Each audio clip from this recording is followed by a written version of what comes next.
Thanks, Chris. It's great to be here. Can I first acknowledge the traditional owners of the land and elders past and present. I also do want to thank and acknowledge the work of QSSA for putting this on, and also to acknowledge the many visitors from overseas for the Committee of Earth Observing Systems. Welcome to Queensland. What I want to do today is talk to you a little bit about why innovation is important for us and how STEM relates to that, and particularly for the young people today, to give you some examples of where STEM can take you. So we all know that the world is changing and that the rate of change is increasing dramatically. Technology and new business models are disrupting how we do things. All of us here have probably got a smartphone. And when we think about what that means and how much that has changed things, it's extraordinary. Globalisation is upon us, and this creates a lot of uncertainty. So there are challenges and opportunities that we see at the moment. But for Queensland, it's about how do we respond to that? How do we position ourselves in the face of that uncertainty? And look, our equation is very simple. Our innovation initiative is called Advanced Queensland, and our logic is simple. Innovation equals economic growth equals jobs. And a lot of those jobs, for the young people here today, are jobs in your future. And we see STEM as a critical part of creating job opportunities for you. And not just jobs, but exciting jobs. Jobs that can take you anywhere, jobs that allow you to express your creativity. So that's what we're trying to do. One of the things we're really conscious of, and there's a great quote from Jack Welch, who's the CEO of GE, if the rate of change on the outside exceeds the rate of change on the inside, the end is near. Well, I want to tell you in Queensland, the end is not near. Yes, the world is changing, but this state is changing rapidly as well. Our innovation ecosystem is growing, creativity is out there, our STEM skills are growing, and we have an enormous potential here that we want to harness. So the other message I want to leave with you is that Queensland as a state is innovative already. We've got a long history of doing amazing things. We're a very practical people who make things happen. So in relation to innovation, we certainly can do it. And we certainly are doing it. It was interesting, where are the Cav Road kids? Where are you guys? You up there? Reese and his friends, yeah? They're working on a project, they're thinking about Brisbane in the year 2050, what the challenges are and how they can solve them. And I think that's absolutely fantastic. That's innovation starting young. But the key point about innovation, and this goes to the STEM agenda, is it's not a choice. We have to do this if we're to succeed. And as I say, we're really confident and optimistic in this state that we can. So our agenda is really simple, and we're running a lot of programs on this stuff, but let me run it through you. First and foremost, innovation is about people. It's about people like you who've got ideas, okay? And these ideas, they can be massive new ideas for new platforms, and I'm sure many of you have got those ideas here today. But they can also be ideas for small change, for local change. And in between the two of them, taking those ideas and turning them into reality is at the heart of what we mean by innovation. It's also about business. Many of you, as you grow up and as you go to university, etc., you'll actually not go to work for someone. You'll actually make your own job. You'll become entrepreneurs and you'll work for yourself. And that's fantastic. And we really want to see the growth of people saying, yeah, I'd actually like to start my own business. I'd like to take my ideas and turn them into reality. It is also about investment. And certainly the Queensland Government has put $405 million on the table over the next 3 years to make innovation real in this state. We also know that it's about, at the end of the day, private sector investment is going to grow this. So we're growing the private sector pie as well. It's also about inspiration. Innovation, we want to say to people, you can do it. We want to say to people that you should do it. And it's great to see so many young people here today, hopefully to come away inspired, and talks like that really help in terms of what you can do. STEM skills are really important to Queensland. We know that 3/4 of the jobs that are going to be created in the future are going to require STEM skills. So guys, you have to do STEM. But the point is, these jobs, they're fantastic jobs, they're new jobs, they're creative jobs, they can take you anywhere in the world. Yesterday we heard, we're sending a mission over to Silicon Valley in California of young Queenslanders who want to build their own startups. And we heard that there are 20,000 Australians working in Silicon Valley in really senior positions in Facebook and Google and all these sorts of places. That is absolutely fantastic, and many of you may find your way overseas. What we want to see, though, is that you can come back here and have a job here in Queensland, or you can stay here and grow your career here. And STEM skills are the way that you create options.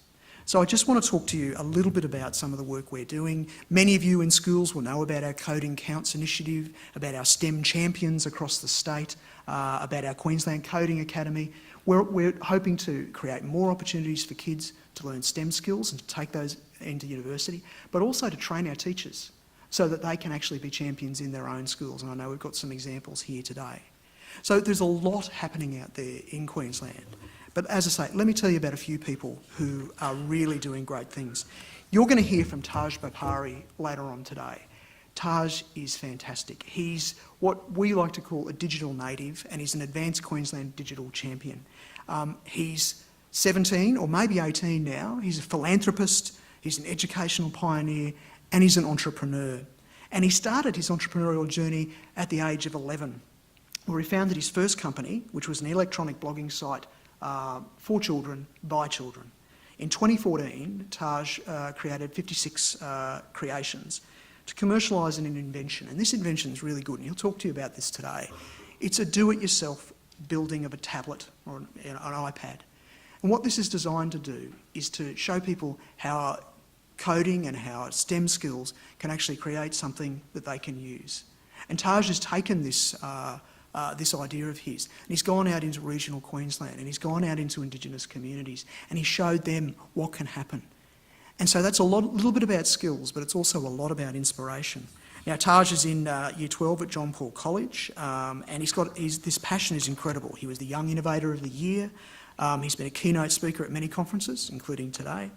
And I think I saw him on 60 Minutes saying that he might be heading to New York soon. So an absolutely fantastic story of someone from Queensland, someone from Brisbane, using STEM skills to create something special.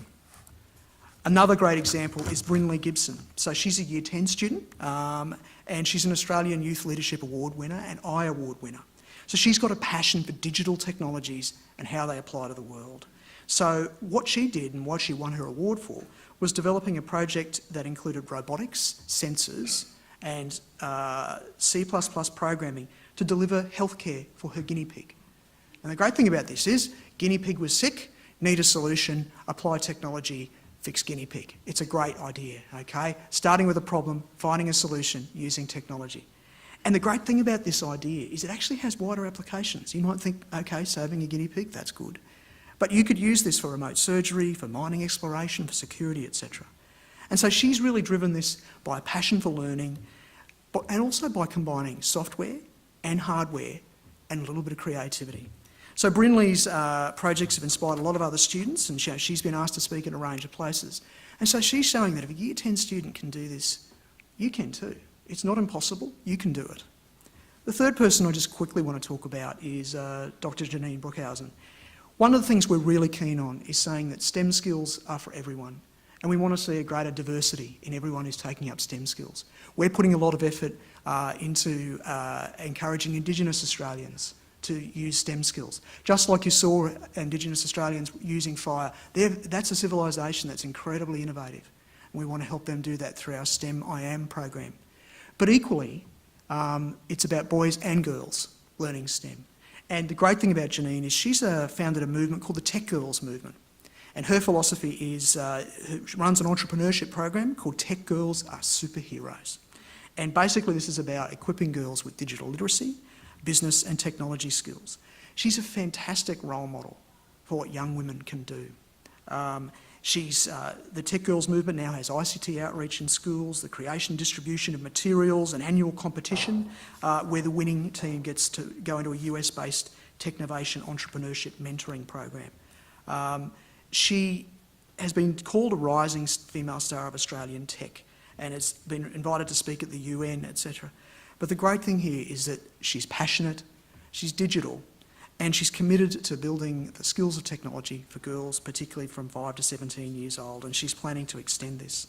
So what we're seeing there in those three examples is what STEM can do for you now. But what I want to say, particularly to the young people here, is just imagine what it can do for your future. So as a state, as a government, we're committed to creating the environment for you to succeed and for you to have a fantastic career in the future, and a career that's based here in Queensland. Now, I just want to conclude by saying in terms of when we think about the future. And David Bowie, and some of you are too young to know who he is, I think, but David Bowie said, "Tomorrow belongs to those who can hear it coming." What I'd like to say to you is that Queensland as a state, we hear it coming and we're preparing.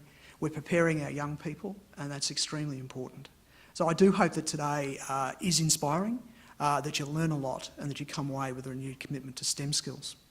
Now, I'm really pleased today. The next session is a panel session, and I'd like to introduce my friend and colleague, Dr. Jeff Garrett. Now,